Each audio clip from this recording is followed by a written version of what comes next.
Okay, so today we are starting the conceptual playlist of economics. Economics में अभी the subject is such कि आपको एकदम scratch एकदम फंडामेंटल से करने हैं, एकदम पूरा एडवांस लेवल तक जाना है। और ये काफी कंसेप्चुअल सब्जेक्ट है। तो इसमें कंसेप्ट्स अगर आपके क्लियर हैं तो क्वेश्चंस आपके बहुत आसानी से बन जाते हैं। और बाकी जो एक्स्ट्रा फैक्चुअल जो चीजें हैं वो तो अलग अलग पैरेलली चलेंगी, जो अलग अलग प्लेलिस्ट है आपका। सो उसमें आपका फैक्चुअल वो चीज चलेगी, लेकिन ये आपका कंसेप्चुअल चीज है। इसमें हम लोग बीच बीच में फैक्ट्स भी आएंगे तो वो भी लिखते चलेंगे, तो इसका नोट्स अच्छे से प्रिपेयर करते चलेंगे, ठीक है। So this the first lecture of your conceptual class of economics. तो इसमें जो सिलेबस है लिखिए आप। तो सेक्शन है, लिख लीजिएगा conceptual playlist of economics. conceptual playlist of economics syllabus. So we'll cover this in 10 chapters. इसको 10 chapters में cover करेंगे। लिखिए number 1 introduction। Number 1 introduction। Number 2 inflation। Number 3 financial market। Number 4 money and banking। Number 5 economic growth and economic development। economic growth and economic development। Number 6 planning system in India। Number 7 poverty। Number 7 poverty। Number 8 unemployment।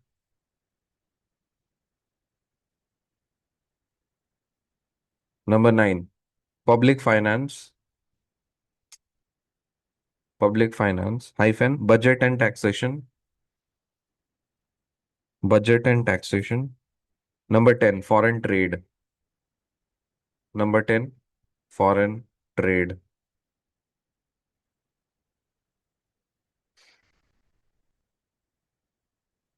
ठीक है। तो इसको पूरा chapter wise sequence से चलेंगे, you will get a very perfect, आपको काफी अच्छे से इकोनॉमिक्स का क्लैरिटी, कंसेप्चुअल क्लैरिटी आ जाएगी। एंड क्लास नोट्स के अलावा और एक्स्ट्रा कुछ नहीं करना है, क्योंकि जितना एफर्ट्स लेना था मैंने ऑलरेडी ले लिया है। नोट्स प्रिपेयर कर लिए, आपको बस उसी चीज को मैं छपवा दे रहा हूँ। आप इसी चीज को करना है। इसमें कोई भी डाउट होगा तो यू कैन आस्क। तो इसमें सब कुछ कवर्ड होगा आपका, मैथमेटिकल चीज लेकर के सब चीज, तो विल फॉलो इट सीरियली। तो पहला चैप्टर लिखिए, दैट इज इंट्रोडक्शन। इंट्रोडक्शन ये आपका पहला चैप्टर है। इंट्रोडक्शन में पहला हेडिंग लिखिए, allocation of resources. First heading लिखिए, एलोकेशन ऑफ रिसोर्सेस। तो नोट्स भी इसी हिसाब से प्रिपेयर किया ताकि उससे एमसीक्यूज सॉल्व हो। अननेसेसरी किताब छापने का कोई मतलब नहीं है। ये क्वेश्चंस आपके एमसीक्यू सॉल्व होने चाहिए, वही पर्पस है ये क्लास को करने का, ठीक है। तो एलोकेशन ऑफ रिसोर्सेस। अब रिसोर्सेस को सेंटर में लिखिए, उसके दो ब्रांचेस बनाइए। रिसोर्सेस को सेंटर में लिखिए और दो ब्रांचेस बनाइए। लेफ्ट वाले ब्रांच में लिखिए कंज्यूमर। कंज्यूमर। राइट वाले ब्रांच में लिखिए प्रोड्यूसर। राइट वाले ब्रांच में लिखिए प्रोड्यूसर। और जो आपने इस तरह की हॉरिजॉन्टल लाइन खींची थी ना, ब्रांच बनाने, उसके बीचों बीच एक वर्टिकल लाइन खींची। एक वर्टिकल लाइन खींची। और उस वर्टिकल लाइन पे लिखिए गवर्नमेंट। उस वर्टिकल लाइन पे लिखिए गवर्नमेंट। यस, वर्टिकल लाइन मतलब काटते हुए, वो जो एक हॉरिजॉन्टल लाइन आपने बनाई थी, तो काटते। कॉन्टेक्स्ट ये है कि जो गवर्नमेंट बीच में है ना, वो बैलेंस कर रहा है प्रोड्यूसर और कंज्यूमर वाले सेक्शन को। Got the idea? So what government is doing? Government is balancing the both the sections, producer and consumer. So both are their kids. So government क्या है ना, गवर्नमेंट के दो बच्चे हैं, एक कंज्यूमर और एक प्रोड्यूसर, तो वो उसको बैलेंस कर रहा है। तो ये कॉन्टेक्स्ट है, ठीक है। अब यहाँ पे बात समझिएगा कि हम लोग इकोनॉमिक्स में सबसे पहला बात, we are studying this economics for what? For allocation of resources. अब रिसोर्सेस मतलब जो भी संसाधन है हमारे पास में, the resources, the things that we have, ठीक, इधर नेचुरली और artificially that we create. So generally we draw the things from natural resources. तो नेचुरल से वो तो लिमिटेड है ना, नेचुरल रिसोर्सेस तो वो लिमिटेड है, तो उसका एलोकेशन है। तो वो जो एलोकेशन है वो किसके किसके बीच में होता है? कंज्यूमर को भी रिसोर्सेस एलोकेट हुए हैं, प्रोड्यूसर्स को भी रिसोर्सेस एलोकेट हुए हैं। थोड़ा आप बताएंगे कि कंज्यूमर के पास क्या रिसोर्सेस है? थोड़ा सोचो, कंज्यूमर के पास क्या रिसोर्सेस है? एज अ कंज्यूमर, आप कस्टमर हो, आप कंज्यूम करते हो कुछ, कस्टमर हो, तो आपके पास क्या रिसोर्सेस हैं?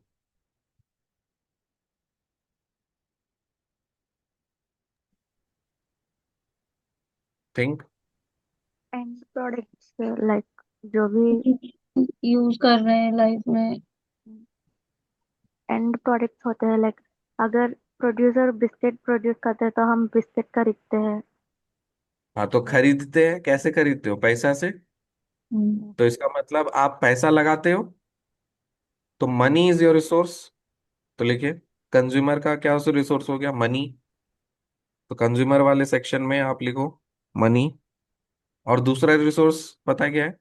मनी से भी ज्यादा कीमती क्या है आपके पास? मनी से भी ज्यादा कीमती क्या है, जो एक बार चला जाएगा वापस नहीं आएगा?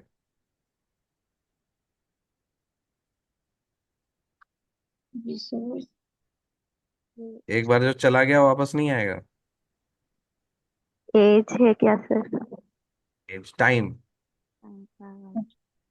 तो कस्टमर के पास दो रिसोर्सेस होते हैं, एक मनी और एक टाइम। ठीक है। मनी, पैसा और मनी, इसी कस्टमर का पूरा जिंदगी इसी पे है। कस्टमर के पास टाइम है तो वो काम कर रहा है। अभी हम लोग देखो, एज अ कस्टमर हम लोग कर रहे हैं ना, कंज्यूमर क्या कर रहे हैं? हमारे पास समय है, I am utilizing my time, that we are waking up at 4 and then we are studying, तो I am utilizing my time. Then money, I am paying the fees in order to get the knowledge, that means I am utilizing the money. Got it? तो customer के पास दो resources है, बहुत powerful resources है। कोई भी कुछ भी हो, बाकी सारे चीजों में यही जा करके, मतलब क्या होता है ना, कन्वर्ज करेगा, एक मनी पे जा करके और एक समय पे जाके, टाइम पे। क्लियर? प्रोड्यूसर के पास जो रिसोर्सेस हैं, इसके पास चार रिसोर्सेस होते हैं: land, labour, capital, entrepreneurship. Producer के पास चार रिसोर्सेस होते हैं: लैंड, लेबर, कैपिटल, एंटरप्रेन्योरशिप। ये बुक में देते हैं। अभी टेक्नोलॉजी जमा, मतलब क्या बोलते हैं ना, अपग्रेड हो गया है। हाँ, we are living in industrial revolution 4.0। So ये जो चार रिसोर्सेज के अलावा एक और रिसोर्स है, वो लिखिए टेक्नोलॉजी, जो आज के प्रेजेंट टाइम में इज वेरी वेरी इंपॉर्टेंट। तो लैंड, आपसे क्या बोलेंगे? Land, labour, capital, entrepreneurship and technology. So पांच रिसोर्सेस अवेलेबल है हमारे पास। पहले टेक्नोलॉजी का उतना रेलेवेंस सिग्निफिकेंस नहीं हुआ करता था, कैसे भी तरह बिजनेस करते हैं। लेकिन आज बिना टेक्नोलॉजी के आप कुछ कर पाओगे नहीं, क्योंकि सारी चीजें डिजिटल हो गई हैं, तो आपको कोई ना कोई टेक्नोलॉजी तो इस्तेमाल करना पड़ेगा। जब डिजिटल इंडिया नहीं था, तब ऑफलाइन चीजें होती थी, तब टेक्नोलॉजी का उतना रिक्वायरमेंट नहीं था। लेकिन इंडस्ट्रियल रिवॉल्यूशन 4.0 में टेक्नोलॉजी का रिलेवेंस है। सो प्रोड्यूसर के पास क्या हो गया? लैंड, लेबर, कैपिटल, एंटरप्रेन्योरशिप और टेक्नोलॉजी। ठीक है। एंटरप्रेन्योरशिप के स्लैश करके लिखिए ऑर्गेनाइजेशन। एंटरप्रेन्योरशिप जहां पे लिखा है आपने स्लैश करके लिखिए ऑर्गेनाइजेशन। ऑर्गेनाइजेशन। तो ये जो पूरे पांच चीज हैं आपके पास में, इसको आप ऐसे करली ब्रैकेट में दे दो और लिखो फैक्टर्स ऑफ प्रोडक्शन। इसको बोलते हैं, these are called factors of production. Factors of production. Done. अब एलोकेशन ऑफ रिसोर्सेस मैंने आपको बताया दो ब्रांचेस में सिग्निफाई कराया था, एक कस्टमर के बेसिस पे कंज्यूमर और एक प्रोड्यूसर। कंज्यूमर को सर्कल कर दीजिए और प्रोड्यूसर को भी सर्कल कर दीजिए, और दोनों से लेफ्ट लेफ्ट एक लेफ्ट एरो निकालो और एक राइट एरो निकालो। तो कंज्यूमर का किस लिए ये सब करते हैं? कंज्यूमर का मकसद क्या है? चलो, क्यों यूपीएससी क्यों करना है? बोलो बोलो, फास्ट बोलो, यूपीएससी क्यों करना है? सोचो मत, जल्दी बोलो। लेमन लैंग्वेज में, उतना डिटेल नहीं, क्यों करना है? सिचुएशन सुधारनी है, और क्या। सिचुएशन सुधारनी है, उससे क्या मिलेगा?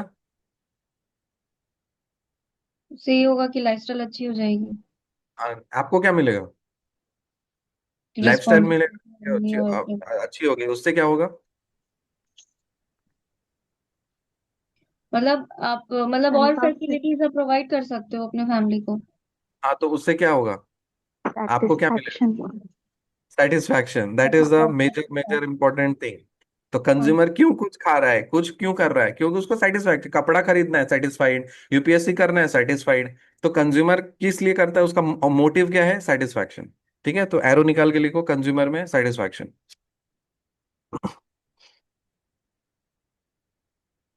और जो प्रोड्यूसर है, जो सामान बेच रहा है, उसका मकसद क्या है? प्रॉफिट कमाना। प्रॉफिट। उसका काम है प्रॉफिट कमाना। ठीक है, तो प्रोड्यूसर में लिखिए प्रॉफिट। तो कंज्यूमर का मकसद है सेटिस्फाई होना, प्रोड्यूसर का मतलब क्या मकसद है? प्रॉफिट कमाना। यहां तक ये समझ में आया? तो पूरा इकोनॉमिक्स में यही चीज होता है। जो रिसोर्सेस हैं वो एलोकेटेड है दो ब्रॉड सेक्शंस में, कंज्यूमर्स में, प्रोड्यूसर्स में। कंज्यूमर्स सेटिस्फाई होने के लिए अपने मनी और टाइम का यूज कर रहे हैं, और प्रोड्यूसर को प्रॉफिट कमाने के लिए पांच फैक्टर्स ऑफ प्रोडक्शन का इस्तेमाल कर रहे हैं: लैंड, लेबर, कैपिटल, एंटरप्रेन्योरशिप और टेक्नोलॉजी। ठीक। तो ये पहला हेडिंग है, एलोकेशन ऑफ रिसोर्सेस। ये चार्ट बन गया, इसी में पॉइंट्स लिख लो। रिसोर्सेस आर लिमिटेड, छोटा छोटा क्रिस्प करके पॉइंट्स लिखते चलिए। Resources are limited. Next point, unlimited wants,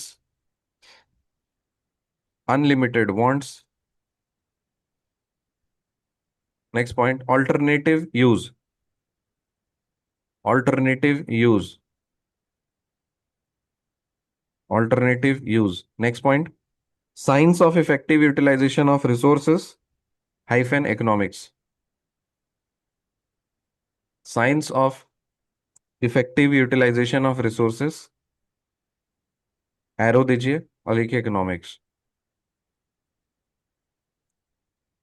तो मैं जो आपको नोट्स प्रिपेयर करा दे रहा हूं ये काफी क्रिस्प रहेगा, लेकिन होता है ना कि थोड़े में बहुत कुछ कह देना, तो वैसा आपको लिखाऊंगा ताकि अननेसेसरी कचड़ा ना रहे।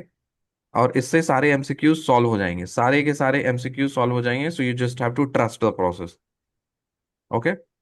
नाउ जितने भी क्वेश्चंस आएंगे उसमें 100% guarantee no one can take, even I am also not sure whether I'll be able to solve. Suppose 20 questions आए तो 20 में 20 क्वेश्चन सॉल्व हो जाएंगे। ऑलमोस्ट 18 17 क्वेश्चंस हमें उतना तक करना है, दो तीन क्वेश्चंस ऐसे ही रैंडमली रहेंगे जो जिसका कोई हवा ही नहीं रहेगा, सो हम we need to be very practical. At least 16 17 questions 20 में से तो हो जाएंगे इस पर्टिकुलर चीज से। तो काफी क्रिस्प करके आपको करा दे रहा हूँ, इसके अलावा और कुछ इधर उधर रिसोर्सेस नहीं करना है, so you just have to keep on writing. तो ये पूरा जो सेक्शन है इसमें क्या समझा आपने? इसमें आपने समझा रिसोर्सेस के बारे में। रिसोर्सेस हमारे पास में क्या है? लिमिटेड है या अनलिमिटेड है? लिमिटेड। लिमिटेड रिसोर्सेस है। ठीक है। लेकिन वांट्स क्या है हमारे? वो अनलिमिटेड है। अनलिमिटेड। उसका तो कोई इच्छा ही नहीं है, हम कार खरीदेंगे मारुति अल्टो, नहीं नहीं, चलो बीएमडब्ल्यू जा, नहीं नहीं, तो कुछ और खरीदेंगे, तो उसका तो कोई अंत ही नहीं है। मतलब क्या होता है ना, वांट्स हमारे अनलिमिटेड है। अब रिसोर्सेस का भी जो ना ऑल्टरनेट इस्तेमाल होता है, ऑल्टरनेट यूज होता है। अब एक ही चीज को आप बहुत तरह से आप इस्तेमाल कर सकते हो। फॉर एन एग्जांपल, जैसे मान लीजिए आपने जो सपोर्ट मैं ये टी शर्ट पहना हूँ, इसका मैं इस्तेमाल कर रहा हूँ, लेट्स से मैंने मार्केट से खरीदा, खुद के पहनने के लिए खरीद लिया ये चीज। तो मैं एक तरह से I am utilising it, I am wearing for my own. फिर मैं क्या करूंगा, इसी टी शर्ट को मैं मार्केट से खरीदूंगा, and then I will make some printing on that, and then I will sell it. तो मैं दूसरे तरह से इस्तेमाल कर रहा हूँ उसको। मैं इसी टी शर्ट को खरीदूंगा और इसको मैं क्या करूंगा कि आई मतलब इसको I am using it for पोछा बनाने के, मेरा मतलब ये है कि मैं टी शर्ट खरीदूंगा और उसको मैं पोछा इस्तेमाल करूंगा। तो वो मेरी मर्जी है, ठीक है। तो किसी भी रिसोर्स का ऑल्टरनेट यूज होता है, जरूरी नहीं कि एक रिसोर्स एक ही तरह से यूज किया जाए। ठीक है।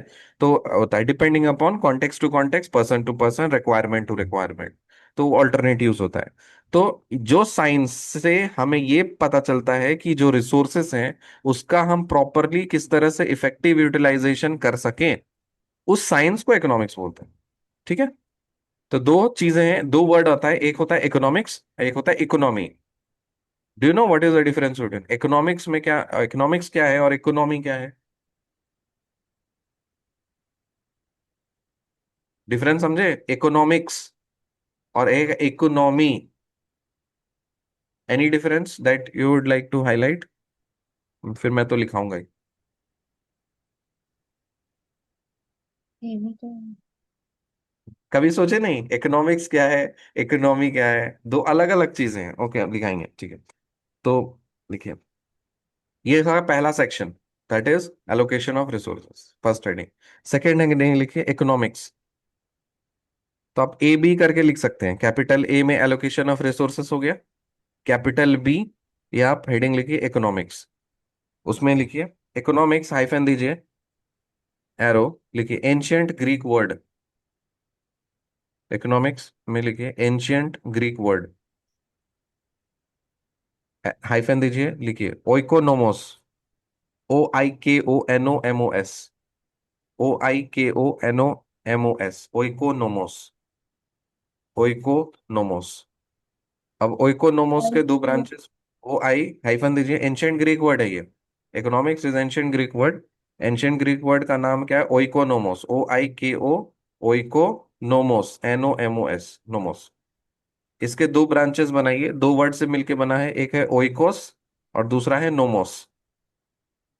तो इसके ओइकोनोमोस के दो ब्रांचेस बनाइए, लिखिए ओइकोस और फिर लिखिए नोमोस, ओइकोस, फिर दूसरा ब्रांच नोमोस। ओइकोस का मतलब होता है हाउस होल्ड, ओइकोस, एरो दीजिए, लिखिए वर्टिकल एरो देके लिखो हाउस होल्ड, ओइकोस का मतलब होता है हाउस होल्ड। नोमोस में वर्टिकल एरो दीजिए, लिखिए मैनेजमेंट, ये मैनेजमेंट। ठीक है। तो अरिस्टोटल कौन थे? एक फिलोसोफर थे।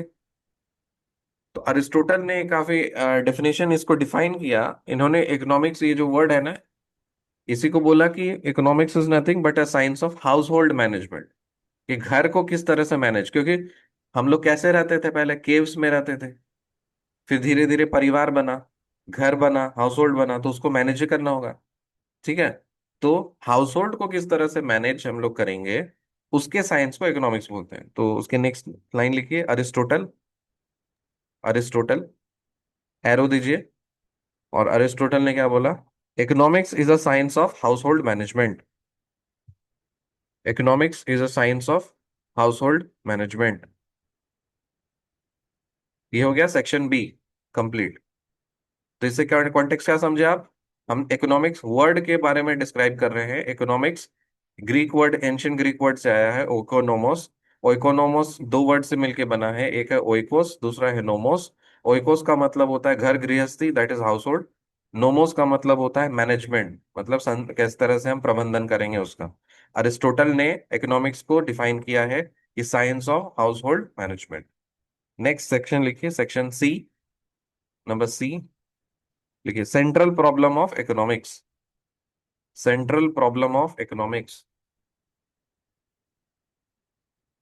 Central problem of economics.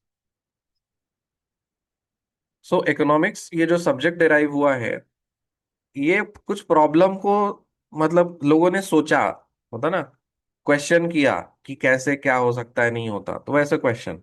तो क्वेश्चन क्या क्या थे? सेंट्रल प्रॉब्लम्स, तीन बड़े बड़े मेजर क्वेश्चंस थे। तो make three branches, central problem of economics के तीन ब्रांचेस बनाइए। पहला जो प्रॉब्लम था, प्रॉब्लम मतलब क्वेश्चन, जब से मैथ बोलते हैं मैथमेटिकल प्रॉब्लम, तो मतलब क्वेश्चन। तो तीन क्वेश्चन थे। पहला, व्हाट टू प्रोड्यूस, क्या प्रोड्यूस करना है, what to produce, question mark. Second branch में लिखिए how to produce, question mark, how to produce. और थर्ड ब्रांच में लिखिए whom to produce, whom to produce, मतलब क्या प्रोड्यूस करना है, कैसे प्रोड्यूस करना है, किसके लिए प्रोड्यूस करना है। ये तीन मेजर प्रॉब्लम है आपके इकोनॉमिक्स में। प्रॉब्लम मतलब समस्या नहीं, यहाँ पे प्रॉब्लम मतलब वो हम जो सवाल पूछ रहे हैं, क्वेश्चंस को रेज कर रहे हैं कि क्या चीज से हम इशू को रिजॉल्व करेंगे, सब्जेक्ट का रेलेवेंस क्या है, तो उसको रेलेवेंस करने के लिए तीन चीजें हैं। अब देखो, what to produce, what to produce. तो व्हाट टू प्रोड्यूस में वर्टिकल एरो दीजिए और लिखिए दो ब्रांचेस उसका बनाना। दो तरह के गुड्स प्रोड्यूस होते हैं, एक होता है कैपिटल गुड्स, दूसरा है कंज्यूमर गुड्स। सॉरी, एक होता है, हाँ ठीक है, कंज्यूमर गुड्स और दूसरा capital goods. What to produce, तो क्या प्रोड्यूस करेंगे, कंज्यूमर गुड्स और कैपिटल गुड्स। कंज्यूमर गुड्स और दूसरा कैपिटल गुड्स। अब यहाँ पे देखो, गुड्स और सर्विसेज वाला जो टर्म है, इट इट यूनानिमसली यूज हुआ है, यूनानिमसली यूज हुआ है। ठीक है, सो आपको यह भी कॉन्टेक्ट समझना है, गुड्स और सर्विस में आगे चल के डिफरेंशिएट करेंगे। तो यहाँ पे फिलहाल गुड्स और सर्विस को एक मान करके चल रहे हैं, मतलब क्या प्रोड्यूस करना है, कंज्यूमर गुड्स और कैपिटल गुड्स। ठीक है, for example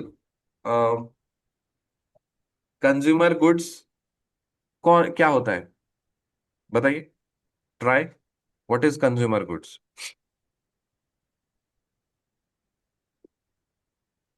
consumer goods and services ही हो गया, मतलब एक तरीके का, मतलब जो भी बोलो, कैसे, हर चीज तो आसपास में। अब एक क्या, रिमोट खरीदा है, तो ये भी तो मतलब गुड में ही आता है, ये इसको हम यूज करेंगे। इसको हम कैपिटल गुड्स क्यों नहीं बोल रहे हैं, ये कंज्यूमर गुड क्यों है। क्योंकि हम मतलब ये यूज कर रहे हैं, ये कंज्यूम कर रहे हैं। कैपिटल ये ये हो कैपिटल गया गुड कब हो जाएगा। जब इसको मतलब बेचना, इसको इससे प्रॉफिट कमाना शुरू कर देंगे। हम्म, तो कंज्यूमर गुड्स का मतलब वैसा जो गुड्स जिसका फाइनल एंड कंज्यूमर कंज्यूम कर रहा है फाइनली, उससे और कुछ नहीं कर रहा। कैपिटल गुड्स का मतलब क्या होता है, जिससे हम कैपिटल मतलब उसको इस्तेमाल कर रहे हैं एज अ कैपिटल, ताकि हम उससे और कुछ कर सके। We are trying to do something and all. ठीक है, तो every good can be a consumer good, capital good, depending upon your use. ठीक है, अब मान लीजिए सपोज ये वही रिमोट है, रिमोट को तो आप कंज्यूम कर रहे हो, मार्केट से खरीद के लाए एसी का रिमोट करने के लिए, ठीक करने के लिए। अब मान लीजिए कि आपने सोचा कि नहीं नहीं, इस रिमोट का तो मैं कुछ करती हूँ, इस रिमोट का मैं जो जा करके मैं क्या करती हूँ, इसका इस रिमोट का मैं ऐसा इस्तेमाल करती हूँ ताकि मैं लेट्स से सपोज क्या बोलूँ, चौक है आपके घर में, चौक है, ठीक। अब उस रिमोट से चौक को मार मार करके आप पाउडर बना रहे हो और उस पाउडर को आप सेल कर रहे हो। तो आपने वो जो रिमोट है, वो तो आपने एसी के लिए इस्तेमाल नहीं किया, किस चीज के लिए इस्तेमाल किया, चौक को मार्केट में सेल करने के लिए, पाउडर बनाने के लिए। That means you are using it as an capital in order to get something. Finally आप कंज्यूम नहीं कर रहे हो उसको, ठीक है ना, उससे कुछ और प्रॉफिट कमा रहे हो। अब रिमोट से अगर प्रॉफिट नहीं कमाते, तब वो कंज्यूमर गुड हो जाता। तो सिंपल लैंग्वेज में, कि जिससे हम प्रॉफिट नहीं कमाना है, उसको हमको खुद इस्तेमाल करना है, वो कंज्यूमर गुड हो गया मेरा। जो सामान से हम आगे फर्दर प्रॉफिट कमाने का सोचेंगे या करेंगे, वो कैपिटल गुड चला जाएगा। ठीक है, तो ये जो कंज्यूमर गुड्स होता है, ये कौन कंज्यूम करता है, कंज्यूमर्स। जो कैपिटल गुड्स होते हैं वो कौन खरीदते हैं, प्रोड्यूसर्स। प्रोड्यूसर्स ही खरीदेंगे ना, प्रोड्यूसर्स का काम है प्रॉफिट बनाना।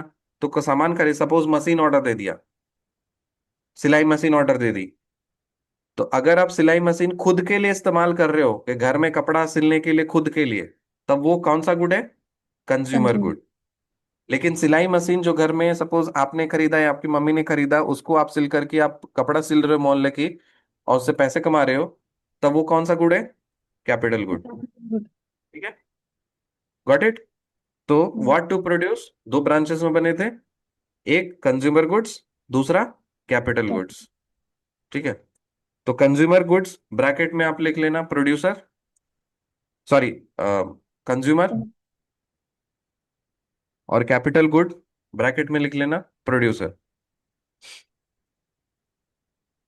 फिर वर्टिकल एरो दो कंज्यूमर गुड्स में। ये किस लिए कर रहे हैं, सेटिस्फैक्शन के लिए। सेटिस्फेक्शन है। तो वर्टिकल दो, लिखो सेटिस्फैक्शन। कैपिटल गुड्स क्यों खरीदा गया? वर्टिकल एरो दीजिए, प्रॉफिट के लिए, तो लिखिए प्रॉफिट। अब सेटिस्फैक्शन करने के लिए यहाँ पे ये जो चीज है ना, ये जो खर्चा किया, इधर भी खर्चा किया, उधर भी खर्चा किया, दोनों जगह खर्चा किया, तो यहाँ कंज्यूमर गुड्स में जो खर्चा हुआ है उसको एक्सपेंडिचर बोलते हैं, तो वहां पे लिखो एक्सपेंडिचर। कंज्यूमर गुड्स वाले में ही लिखिए एक्सपेंडिचर, वर्टिकल एरो दे करके लिख रहे हो तो शॉर्ट में। एक्सपेंडिचर। हाँ, तो आपने सेटिस्फैक्शन लिखा, सेटिस्फैक्शन लिखे, लिखिए एक्सपेंडिचर। कैपिटल गुड्स में वर्टिकल एरो दिया था आपने, लिखा था प्रॉफिट, प्रॉफिट कमाने के लिए, और प्रॉफिट के नीचे आप लिखो यहाँ पे ये जो खर्चा होगा ये कहलाएगा, क्या कहलाएगा? Investment. Investment. Here it will be called as investment. ये कॉन्टेक्स्ट आया समझ में? तो इकोनॉमिक्स का सेंट्रल प्रॉब्लम है व्हाट टू प्रोड्यूस, क्या प्रोड्यूस करना है। तुम्हारे पास दो ऑप्शन है, या तो हम कंज्यूमर गुड्स प्रोड्यूस करें, या तो हम कैपिटल गुड्स प्रोड्यूस करें। कंज्यूमर गुड्स किसको प्रोड्यूस करना है, मतलब कंज्यूमर गुड्स प्रोड्यूस जो करना है वो कौन लेगा? कस्टमर लेगा, कंज्यूमर लेगा। जो कैपिटल गुड्स लेना है वो प्रोड्यूसर लेगा। कस्टमर क्यों लेगा? सेटिस्फैक्शन के लिए। कस्ट प्रोड्यूसर क्यों लेगा? प्रॉफिट करने के लिए। कंज्यूमर जो खरीद रहा है उसको हम एक्सपेंडिचर बोल रहे हैं। कैपिटल गुड्स में जो खर्चा हो रहा है उसको इन्वेस्टमेंट बोल रहे हैं। ये क्लैरिटी आई? पहला व्हाट टू प्रोड्यूस, सेकेंड वाला है how to produce. How to produce. अब हाउ टू प्रोड्यूस के भी दो ब्रांचेस बनाई।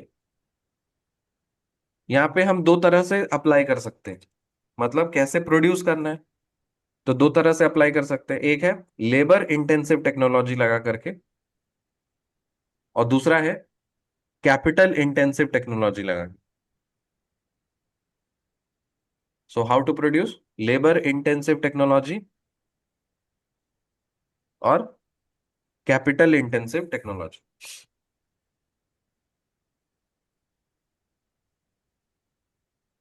लेबर इंटेंसिव टेक्नोलॉजी के नीचे लिखिएगा labour greater than capital. Labour greater than capital. Labour greater than capital. और कैपिटल इंटेंसिव टेक्नोलॉजी के नीचे लिखना capital greater than labour. Capital greater than labour.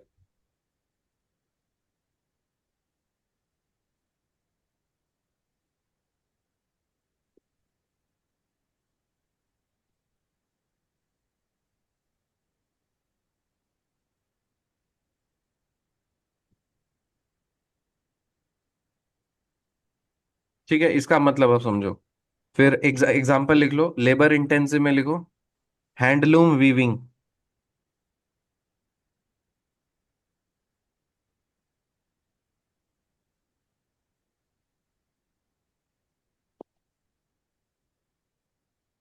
Capital intensive में लिखिए ऑटोमोबाइल मैन्युफैक्चरिंग।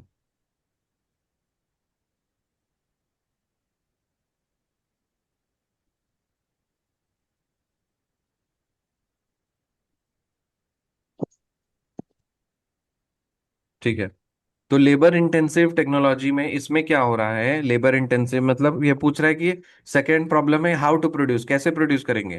तो एक तरीका है कि ज्यादा लेबर्स को लगा दो, ठीक है, as compare to capital. Capital मतलब मशीन वशीन का काम करना कम होगा, लेबर्स का काम, मैनुअल काम करना ज्यादा होगा, मतलब लेबर लोग का काम ज्यादा होगा, तो लेबर इंटेंसिव नाम से पता चल रहा है। Labour intensive, more number of labours are employed in order to get that work done. और कैपिटल इंटेंसिव में यहाँ पे less number of labours are employed, why? Because capital goods are been use, जैसे मशीन्स आ गए आपके, automatic machines आ गए, ये सब चीज। तो यहाँ पे लेबर कम होगा, इसमें लेबर ज्यादा होगा, मैनुअली ज्यादा काम हो इधर होगा, और फिर ऑटोमेटिक काम इधर ज्यादा होगा। एग्जाम्पल है आपका हैंडलूम वीविंग, जो कपड़ा उपड़ा का इस तरह का, तो लेबर लोग ज्यादा रहते हैं उसमें। और ऑटोमोबाइल मैन्युफैक्चरिंग अधिकतर सब चीजें ऑटोमेटेड रहती हैं, तो वो चीजें। Got the clarity? तो हम, ये डिपेंड करता है कि हम कैसे प्रोड्यूस करेंगे, या तो मैनुअली करें लेबर्स लगा करके, या तो हम मशीन्स का ऑटोमेशन करके इस्तेमाल करें लगा करके, प्रोड्यूस करने का तरीका। ये हो गया। नेक्स्ट लिखिए, थर्ड वाला क्या है? थर्ड सवाल, होम टू प्रोड्यूस, किसके लिए प्रोड्यूस करना है। इसके भी दो ब्रांचेस बनाइए, या तो अमीर लोगों के लिए करेंगे, या तो गरीब लोगों के लिए करेंगे। तो लिखिए रिच, दो ब्रांचेस बनाइए, लिखिए रिच, और दूसरा लिखिए पुअर। जो पुअर लोग हैं उनके लिए जो गुड्स प्रोड्यूस होगा वो नॉर्मल गुड्स होगा। तो एरो, वर्टिकल एरो दीजिए और पुअर वाले में लिखे नॉर्मल गुड्स। और जो रिच लोगों के लिए प्रोड्यूस करेंगे उसमें वर्टिकल एरो दीजिए और लिखिए luxurious goods. Luxurious goods. Luxurious goods.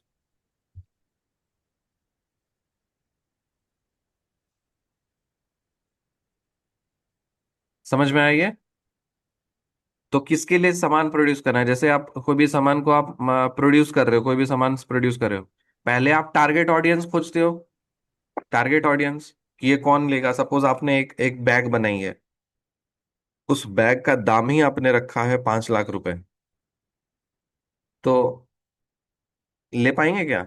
मतलब जो पुअर लोग हैं, मिडिल क्लास के लोग हैं, वो लोग ले पाए 5 लाख का बैग? उनका 100 रुपए का बैग में काम चलेगा। वो क्यों ये इस्तेमाल करेंगे 5 लाख रुपए का बैग लगाने के लिए? लेकिन रिच लोग क्या बोलेंगे, नहीं नहीं मेरे स्टेटस सिंबल के बाहर है, मेरे को 5 लाख। आपने देखा होगा किटी पार्टी वाली आंटीज को, उसका बीच में रहता है कि मेरा 5 लाख का बैग है, नहीं तुम्हारा 10 लाख का बैग है, तो ये वहां पे वो चीज कंपटीशन लगता है, वो चीज। तो लग्जरियस गुड्स होता है वो। तब वो भी तो प्रोड्यूस ही करना है, खरीदने वाले तो हैं ही, पैसे की तो कमी है नहीं वो चीज में। ठीक। तो ये तीन सेंट्रल प्रॉब्लम है आपके इकोनॉमिक्स के, पूरे इकोनॉमिक्स का ये तीन सेंट्रल प्रॉब्लम।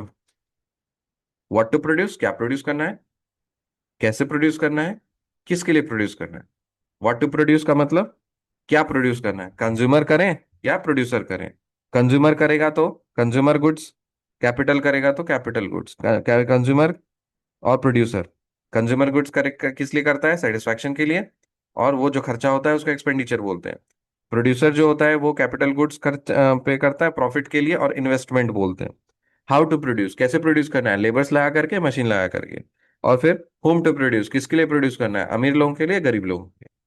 ये पूरा का पूरा कवर होता है, इसमें कोई भी चीज नहीं है जिससे बाहर हो, सब कुछ इसी में आता है। ये था सेंट्रल प्रॉब्लम ऑफ इकोनॉमिक्स। तो नंबर सेक्शन सी।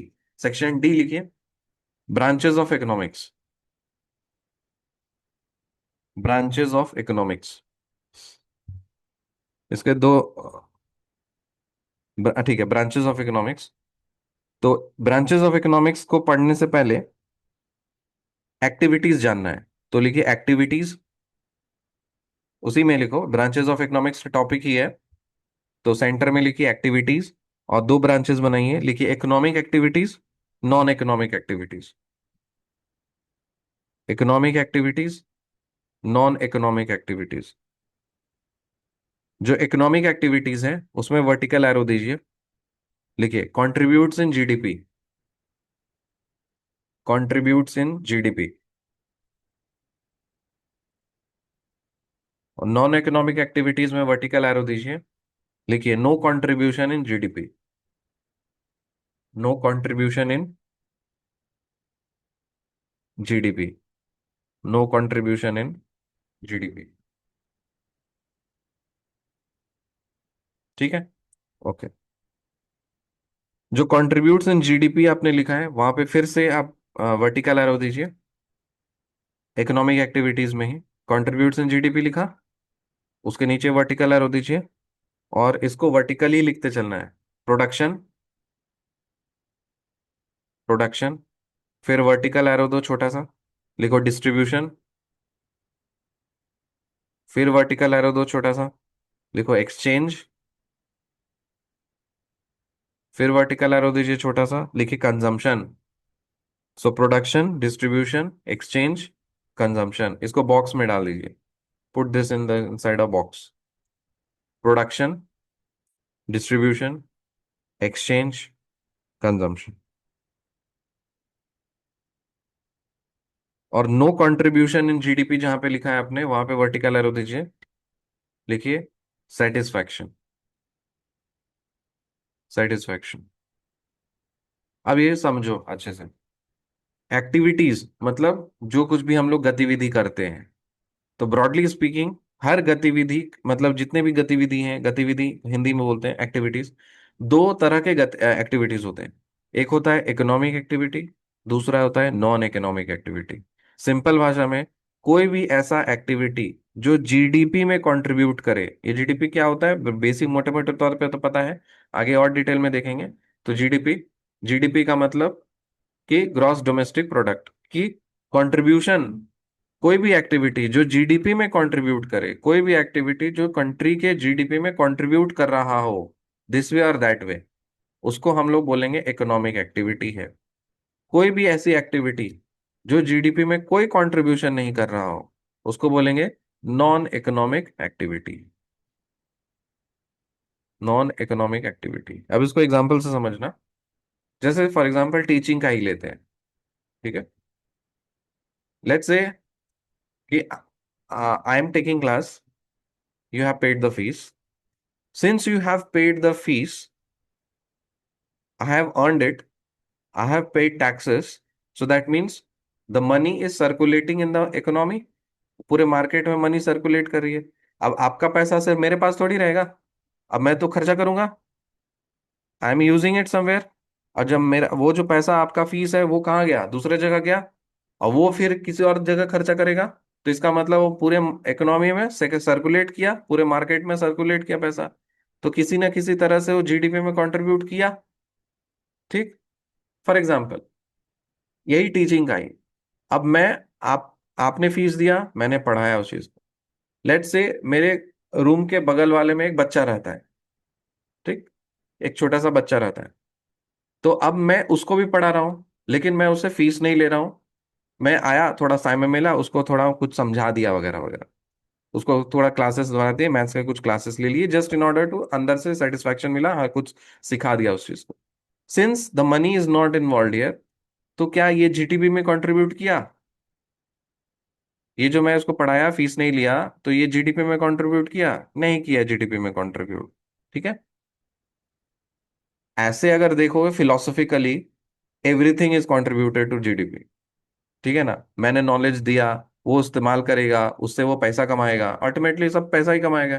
तो एवरीथिंग इज कंट्री, लेकिन to be more specific technical भाषा में, आई एम टेलिंग कि जो मनी डायरेक्टली इन्वॉल्व है वो जीडीपी में कंट्रीब्यूट कर रही है, जो डायरेक्टली इन्वॉल्व नहीं है वो जीडीपी में इन्वॉल्व नहीं हो रही है। तो दो तरह के इकोनॉमिक एक्टिविटी हो रहे हैं। ठीक है, गॉट इट। एक्टिविटीज दो तरह के हैं। एक एक्टिविटी जो जीडीपी में कंट्रीब्यूट करे उसको इकोनॉमिक एक्टिविटी बोल रहे हैं। वैसी एक्टिविटी जो जीडीपी में कंट्रीब्यूट ना करे उसको नॉन इकोनॉमिक एक्टिविटी बोल रहे हैं। तो नॉन इकोनॉमिक एक्टिविटी क्यों होती है?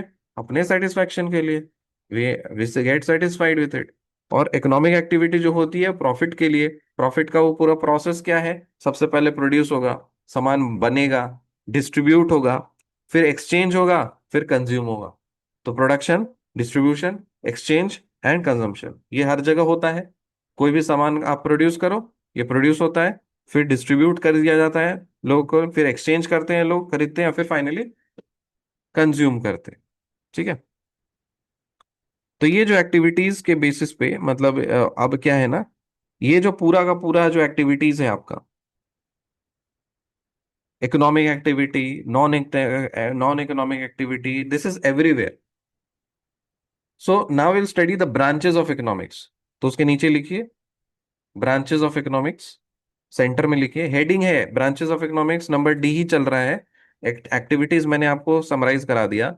इसके नीचे आप लिखो सेंटर में ब्रांचेस ऑफ इकोनॉमिक्स, और उसके दो ब्रांचेस बनाइए, make two branches.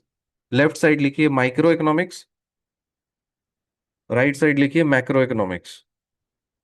Left side micro economics, right side लिखिए मैक्रो इकोनॉमिक्स। जो लेफ्ट साइड माइक्रो इकोनॉमिक्स है वहां पे वर्टिकल एरो दीजिए, लिखिए इंडिविजुअल लेवल, इंडिविजुअल लेवल। उसके नीचे लिखिए demand and supply, demand and supply. उसके नीचे लिखिए price theory, price theory. Arrow देके तो नहीं लिखना? हाँ, एरो दे करके आप लिख सकते हैं। Micro economics vertical arrow individual level, vertical arrow demand and supply, vertical arrow price theory. Done. फिर मैक्रो इकोनॉमिक्स में वर्टिकल एरो लिखो large level, large level, slash country level, large level slash country level, फिर vertical arrow, aggregate demand and supply, aggregate demand and supply, aggregate demand and supply, vertical arrow, income theory, income theory, income theory. ठीक है। अब ये context समझा। Micro economics मतलब ये जो पूरा जो स्टडी करने का जो पूरा प्रोसेस है, जो एक्टिविटीज हम लोग जो देख रहे हैं, और फिर ये जो तीन सवाल हम लोग पूछते हैं, what to produce, how to produce, where to produce, blah blah, और ये जो पूरा जो इकोनॉमिक्स का जो पूरा मतलब जो भी है इसके लॉज वगैरह, प्रिंसिपल्स एंड एवरीथिंग, अगर हम किसी इंडिविजुअल लेवल पे जाकर के हम लोग पढ़ेंगे तो वो माइक्रो कहलाता है, इंडिविजुअल लेवल पे। तो वहां पे जो फोर्सेस रन करती हैं वो डिमांड एंड सप्लाई।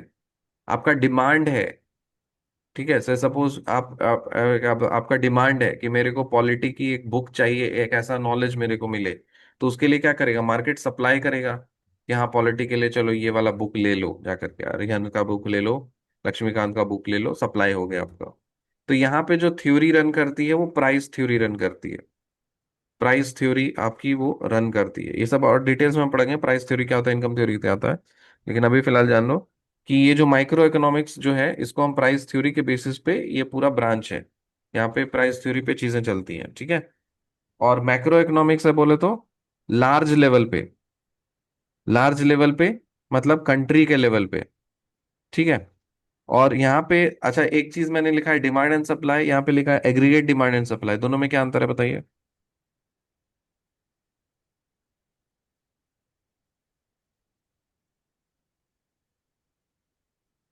बोलो, कॉमन सेंस से।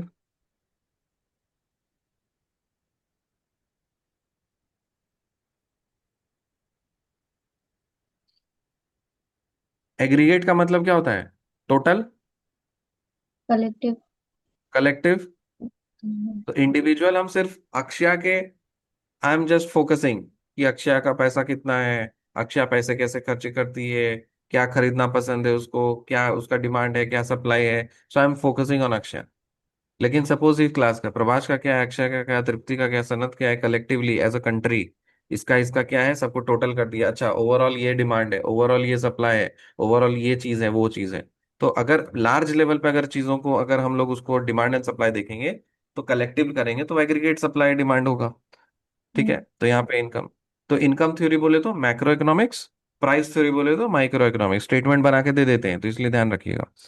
तो यहाँ पे जो प्राइस थ्योरी आपने लिखा है वहां पे ही लिखिए उसके नीचे, how the prices of goods and services are determined in the market, how the prices of goods and services are determined in the market,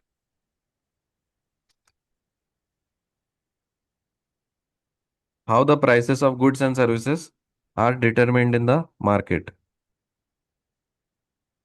उसके नीचे लिखो, deals with demand supply, deals with demand comma supply comma cost of production comma market structures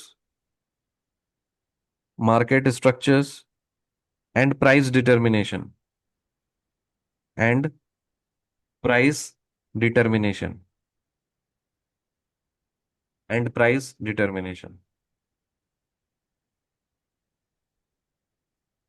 इसके नीचे लिखो example question, example question,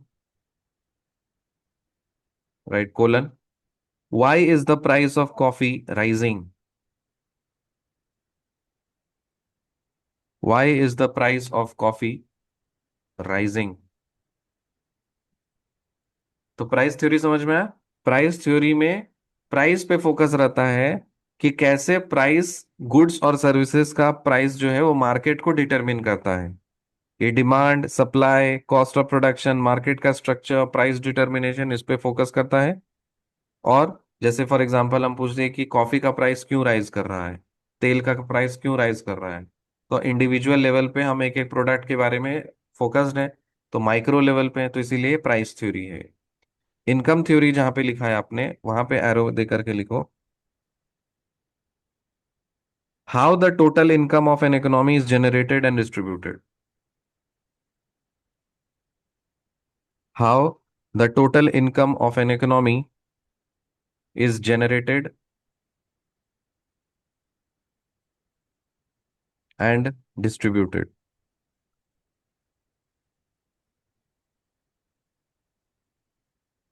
how the total income, how the total income of an economy is generated and distributed।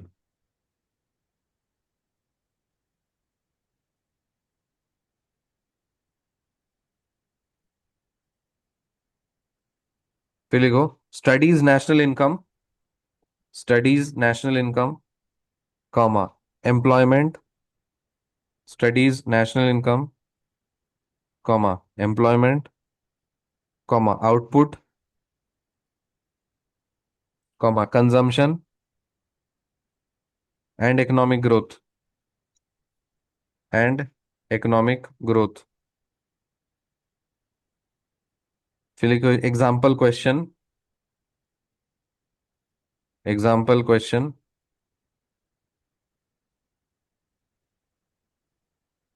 What causes a rise in national income, what causes a rise in national income or unemployment, or unemployment, what causes a rise in national income or unemployment।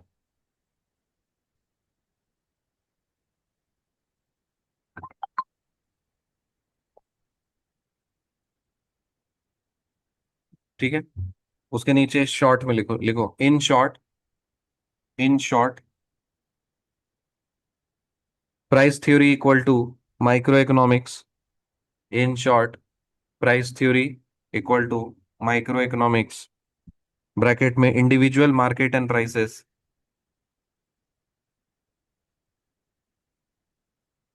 Individual market and prices, और income theory equal to macro economics, income theory is equal to macro economics, bracket में लिखिए economic, economy hyphen wide income and output,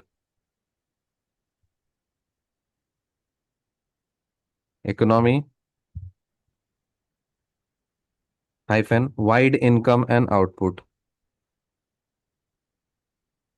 wide income and output.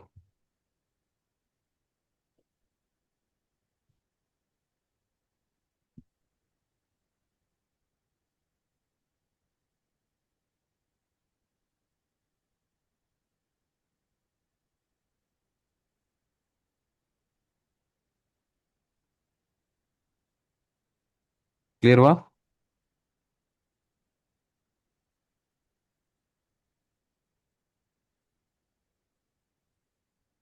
Okay.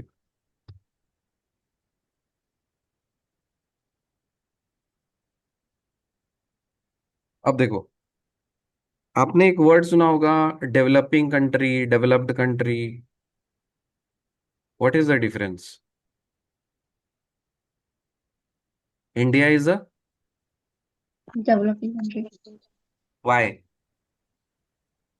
Sir जो कि factors of man वो है, what, factors of production जो हम्म, country अच्छी तरह use करती है वो डेवलप्ड बन जाती है, जो कि वो फैक्टर्स को फुल पोटेंशियल में नहीं यूज करता है वो डेवलपिंग या अंडर डेवलप्ड रह जाता ओके गुड। तो what is the major reason? तो ये वन ऑफ द रीजंस है कि इसलिए ये चीज होता है। मेजर रीजन इज, लिखो वहां पे, इसी में नोट करके लिखना। देखो, डेवलपिंग स्लैश अंडर डेवलप्ड या undeveloped, developing slash under developed या अनडेवलप्ड,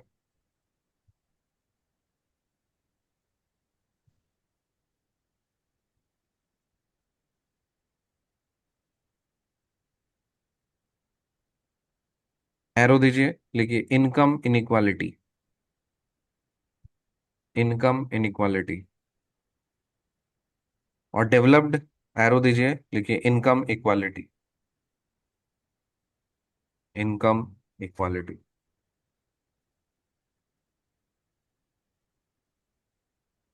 इसका ये कहने का मतलब है जहां पे जिस देश में इनकम इनइक्वालिटी काफी ज्यादा होगी, there will be huge gap between rich and poor, वो कंट्री अंडर डेवलप्ड होगा, अनडेवलप्ड होगा या डेवलपिंग ही रहेगा, डिपेंडिंग अपॉन वो चीज।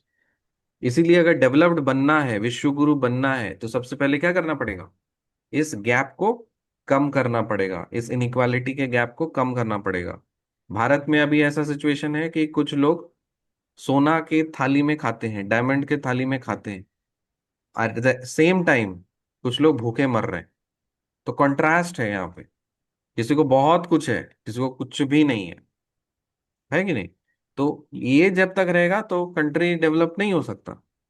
और जैसे बोलते हैं ना कि हमारा इतना ट्रिलियन की इकोनॉमी हो, इतना ट्रिलियन की इकोनॉमी हो, तो उसमें हम लोग क्या देख रहे हैं? उसमें हम ओवरऑल देख रहे हैं। ठीक। अब एक पर्सन है, सपोज मान लीजिए, ये पूरा क्लास का एग्जांपल देते हैं, इस पूरे क्लास में let's say Sanat Vishwas is very rich, very very rich. Akshaya के पास पैसा नहीं है, मेरे पास पैसा नहीं है, तृप्ति के पास पैसा नहीं है। सनत के पास पहले आज 100 रुपया है, कल 1 लाख करोड़ हो गया। तो लेकिन तृप्ति के पास 50 रुपया है, अक्षय के पास 25 रुपया है, मेरे पास 100 रुपया है सपोज। तो लेकिन सनत के पास क्या हुआ? पैसा बढ़ गया बहुत ज्यादा। लेकिन ओवरऑल अगर हम लोग देखें तो पूरे क्लास का पैसा बढ़ा है, बढ़ा है कि नहीं? तो हम तो खुश हो गए, इतनी ट्रिलियन की इकोनॉमी हो गई। लेकिन ये जो गैप है, इतना लाख करोड़ है उसके पास में, लेकिन तृप्ति के पास 50 रुपया, अक्षय के पास 25 रुपया, मेरे पास 100 रुपया। तो ये तो इनकम गैप है ना ये पूरा। इसमें हमारा क्या फायदा हुआ? हम तो वैसे वैसे ही रह जाए। फॉर एग्जाम्पल गौतम अडानी, नरेंद्र मोदी के प्राइम मिनिस्टर बनने से पहले वो ऑटो चलाता था, पता है कि नहीं? मतलब वैसा ही था, मतलब उसके सीएम बनने से पहले, है ना, ब्ला ब्ला, नहीं वैसा। सर, इतना पता नहीं। तो उसके बाद जैसे वो सीएम बना, उसके बाद अपने फ्रेंड का उसका बेनिफिट्स होना शुरू हो गया उसमें। प्राइम मिनिस्टर बना तो और बेनिफिट होना शुरू हो गया, पूरा देश उसके कंट्रोल में चला गया। ठीक। तो यहाँ पे जो पूरा इकोनॉमी है, वो किस पे हम लोग देख रहे हैं? ओवरऑल देखेंगे तो इसमें फोकस नहीं रहता कि कौन कितना कमा रहा है, इसमें दिखता है कंट्री के पास कितना पैसा है। नो मैटर व्हाट, अडानी के पास पूरा सारा संपत्ति आ गया, बाकी सब झाल बजा रहे हैं, लेकिन फिर भी बाहर वाले को तो क्या दिखेगा? इंडिया की इतनी ट्रिलियन इकोनॉमी है। तो what is the actual thing to decide कि कंट्री में इकोनॉमिक ग्रोथ हो रहा है कि नहीं हो रहा? So GDP is not the correct parameter to decide. What is correct parameter? Per capita per income. Capital. Per person कितना लोग कमा रहे हैं, पर पर्सन। अगर आप देखोगे कि बड़े बड़े कंपनी में नारायण मूर्ति की सैलरी कितना, करोड़ों में मंथली। और वही चीज बीटेक, 10 लाख रुपया लगा करके बीटेक मैकेनिकल, 10,000 12,000 रुपया मंथली। तुम देख रहे हो 10,000 12,000 रुपया पर मंथ वाला, और जहां 10 लाख पर मंथ वाला, ह्यूज गैप है कि नहीं? तो खुश कैसे है फिर लोग? तो खुश नहीं रहेंगे ना, चिड़चिड़ करेंगे फिर, ऑब्वियसली। फिर क्राइम बढ़ेगा। तो यही है सिग्निफिकेंस डेवलपिंग और अनडेवलप्ड, अंडर डेवलप्ड में income inequality, developed income equality. जैसे कुछ यूरोपियन कंट्रीज हैं, नॉर्डिक कंट्रीज हैं, फिनलैंड है, सिंगापुर है, यहाँ पे पर कैपिटा इनकम ज्यादा है। पर कैपिटा इनकम अगर ज्यादा होगा, उसमें गैप नहीं रहेगा, तो इनकम इनइक्वालिटी कम हुई। इनकम इनइक्वालिटी कम अगर है तो ऑब्वियसली जेलेसी कम होगा लोगों में, लोगों में जेलेसी कम होगा। ठीक है, लोग ऑलरेडी सेटिस्फाइड हैं कि मेरे पास है सफिशिएंट, यार क्यों इतना मर्डर वर्क करना, चोरी वर्क करना, मेरे पास सफिशिएंट है। तो लोग नहीं करेंगे। अभी लोग जो क्राइम कर रहे हैं वो क्या कर रहे हैं? मजबूरी में, पेट पालने के लिए। कोई धंधा कर रहे हैं कि इधर कर रहे हैं, क्यों कर रहे हैं? पैसे के लिए सब कुछ। ठीक। तो ये पूरा का पूरा सब चीज इससे कनेक्टेड है। Got the idea? तो ये सब जो कॉन्सेप्ट है, ये सब इस्तेमाल करना है आपको मेंस में लिखने के लिए। फैक्चुअल चीज क्या है कि डेवलप्ड अनडेवलप्ड मतलब इनकम इनक्वालिटी, डेवलप्ड मतलब इनकम इनक्वालिटी। और इसका जो मैंने आपको डिस्क्रिप्शन बताया, इसका फिलोसॉफिकल एंगल आपको कहाँ पे लिखना है? मेंस के आंसर में लिखना है जब ये सब चीज आएगा। नेक्स्ट लिखिए नंबर ई, कैपिटल ई लिखिए। Types of economics, types of economics. Economics को दो ब्रांचेस, इकोनॉमिक्स राइट लिखिए, economics in the centre, make two branches, right? Positive economics, normative economics. Positive economics, normative economics. Positive economics, normative economics. Positive economics में क्या करते हैं, क्या पढ़ते हैं? एरो देकर के लिखो। What was, what was, what is, what would be. What was, what is, what would be, उसके नीचे डेटा, उसके नीचे facts. What was, what is, what would be, उसके नीचे डेटा, उसके नीचे फैक्ट्स। नॉर्मेटिव इकोनॉमिक्स में क्या पढ़ते हैं? वहां पे लिखो what ought to be, what ought to B.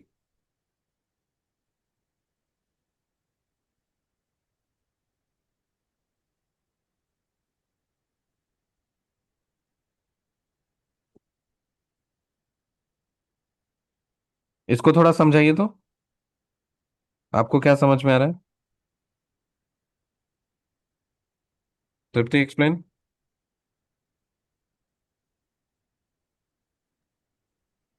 तो ये मतलब पॉजिटिव इकोनॉमी में ये है कि मतलब क्या था, क्या है और क्या होना चाहिए। हम्म और what ought to be is की मतलब जरूरी क्या है करने को, आप मतलब मीन्स हो जाता है ना कि आप मतलब आप ऑब्लिगेशन, आप बाउंडेड हो जाते हो, तो क्या होना चाहिए।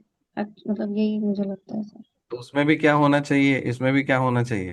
नहीं, डिफरेंस का। व्हाट वाज मतलब क्या था, व्हाट इज हाँ। मतलब है, व्हाट वुड बी मतलब क्या होगा। हाँ, क्या होगा। ठीक है, तो यहाँ पे हम्म। रियलिटी से सामना ज्यादा हो रहा है।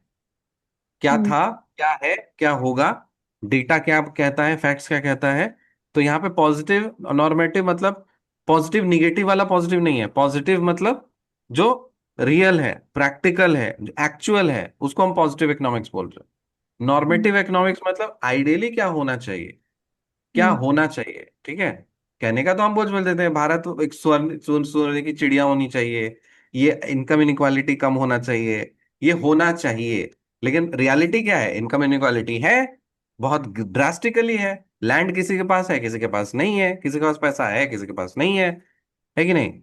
इंडेक्स रिपोर्ट में ये फैक्ट कहता है, हमारा डेटा ये कहता है। तो पॉजिटिव इकोनॉमिक्स मतलब जो है एज इट इज, मतलब फिलोसफी के लिए कॉलिंग स्पेड अ स्पेड, वो तुम्हारा पॉजिटिव इकोनॉमिक्स।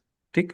नॉर्मेटिव इकोनॉमिक्स मतलब आइडियली अच्छी अच्छी बातें क्या होना चाहिए अकॉर्डिंग टू ये वो दिस दैट, सोचने का बहुत कुछ सोच सकते हैं हम, ये होना चाहिए वो होना चाहिए। तो वो होता है normative economics. So that comes under what ought to be. उसमें लिखो वैल्यूज, जजमेंट और ओपिनियन। मतलब वो वैल्यूज, क्या वैल्यूज हैं, हम जजमेंट दे रहे हैं, हमारा ओपिनियन हो रहा है। ठीक है, एग्जाम्पल के साथ में लिखिए। लिखिए पॉजिटिव इकोनॉमिक्स में जो लिखा है आपने वहां पे लिखो example. India's unemployment rate is, India's unemployment rate is 7.8% in 2025। India's unemployment rate is 7.8% in 2025। उसके नीचे लिखो रीजन, रीजन कोलन दीजिए। लिखिए it's factual, it's factual, comma can be tested और verified with data. It's factual, comma can be tested और verified with data. तो normative economics में वहां पे लिखिए example. The government should reduce unemployment to below 5%। The government should reduce unemployment to below 5%. Reason लिखो, colon, it's based on opinion और value judgement.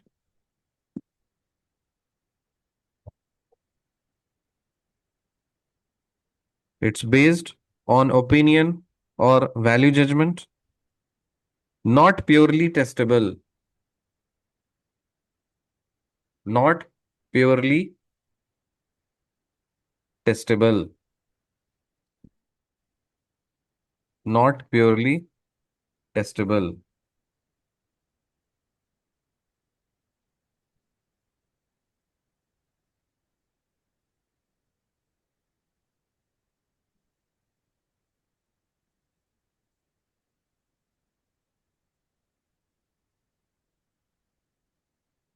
Clarity आई?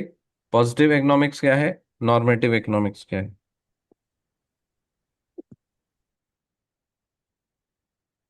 ठीक है, ठीक है, अभी इतना ही करते हैं. So we have done till E. सो तृप्ति, आप ए बी एक्सप्लेन कीजिए. सनत, आप सी को एक्सप्लेन कीजिए. और अक्षया, आप डी और ई को एक्सप्लेन कीजिए क्विकली, सिंपल भाषा में, 1 मिनट में. एलोकेशन ऑफ रिसोर्सेज तो ये है कि रिसोर्सेज दो तरीके के होते हैं, एक कंज्यूमर और एक प्रोड्यूसर, जो जिसको कि गवर्नमेंट का काम है कि मैनेज करना। तो कंज्यूमर का ये है मोटिव होता है कि सेटिस्फैक्शन, और प्रोड्यूसर का होता है कि प्रॉफिट। तो कंज्यूमर का जो रिसोर्सेज है वो मनी और टाइम है, और प्रोड्यूसर के पांच हो जाएंगे: लैंड, लेबर, कैपिटल, एंटरप्रेन्योरशिप या ऑर्गेनाइजेशन, या तो फिर टेक्नोलॉजी। फिर ये है कि रिसोर्सेज लिमिटेड है पर हमारी जो वांट्स है वो अनलिमिटेड है, एंड उसके ऑल्टरनेटिव यूजेस भी हैं। और science of effective utilisation of resources, resources को इफेक्टिवली यूज करना, इसके इसकी जो साइंस है यही इकोनॉमिक्स कहलाती है। एंड फिर आता है इकोनॉमिक्स। इकोनॉमिक्स आया है एक एंशियंट ग्रीक वर्ड से, ओकिनोमस। ओकियोस मीन्स होता है household, and nomos means management. तो एरिस्टोटल का कहना था कि economics is science of household management. Done. Sanat, explain C number.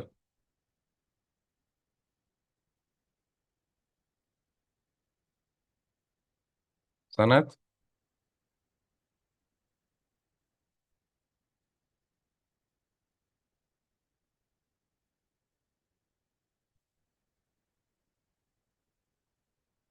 पता नहीं. Akshay, explain C D E, explain कर दो.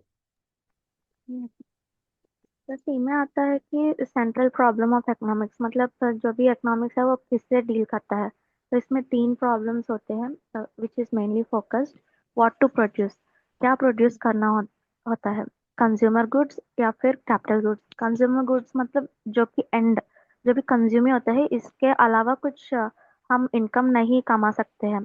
कैपिटल गुड्स इज प्रोड्यूसर, जो भी एंड प्रोडक्ट से भी पैसा कमाना, लाइक अगर हम घर बनाए, अगर हम उसमें रहते हैं तो कंज्यूम हो जाता है, अगर उसको रेंट में देते हैं तो प्रोड्यूस मतलब कैपिटल गुड हो जाता है। तो इसी तरह हाउ टू प्रोड्यूस, जो भी गुड्स प्रोड्यूस होते हैं वो कैसे प्रोड्यूस होते हैं।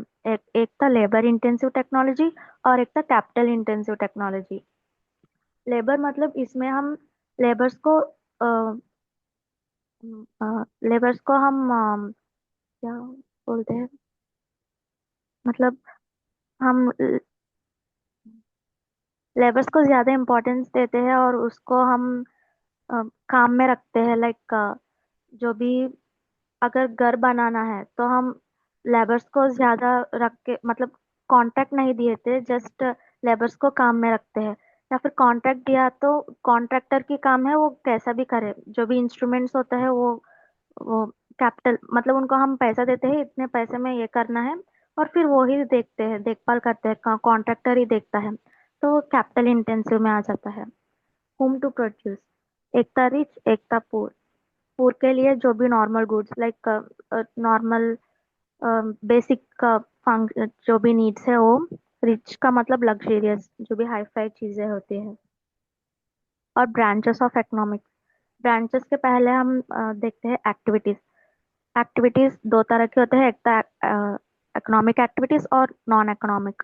इकोनॉमिक मतलब अ, जो भी कंट्री का जीडीपी में डायरेक्टली इन्वॉल्व है वो इकोनॉमिक एक्टिविटीज में आते हैं।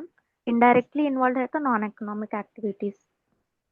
Branches micro economics, macro economics. Micro मतलब एकदम छोटी सी लेवल, मतलब इंडिविजुअल की तौर पे रहती है। माइक्रो मैक्रो मीन्स बड़ा लेवल की, जैसे कि एक कंट्री, कंट्री की लेवल पे। Demand and supply, individual micro में आते हैं individual demand and supply price theory, मतलब एक ही का मैनेजमेंट है। मुझे क्या चाहिए, मुझे कैसे मैनेज करना है, मुझे क्या प्रोडक्ट्स खरीदना है, कितने बजट में खरीदना है। मैक्रो इकोनॉमिक्स में सारी देश की आती है। और डेवलपिंग, अंडर डेवलप्ड और अनडेवलप्ड को जो भी डिफरेंस है वो इनकम इनक्वालिटी में बेसिस है। जिस इंडिविजुअल्स की इनकम में ज्यादा इनकम इनक्वालिटी है तो अंडर डेवलप्ड या डेवलपिंग में रह जाते हैं। डेवलप तो income equality is income inequality is less, मतलब सारे के सारे एक ही लाइन पे रहते हैं। तो इसी तरह types of economics, positive and normative. Positive is close to reality and normative is like ideally, जो कि हमारी इमेजिनेशन में होती है, ऐसे ऐसा करना है। Okay, good. अब इसका नोट्स ग्रुप में आप भेज दीजिए, और just send the groups in the notes. Bye.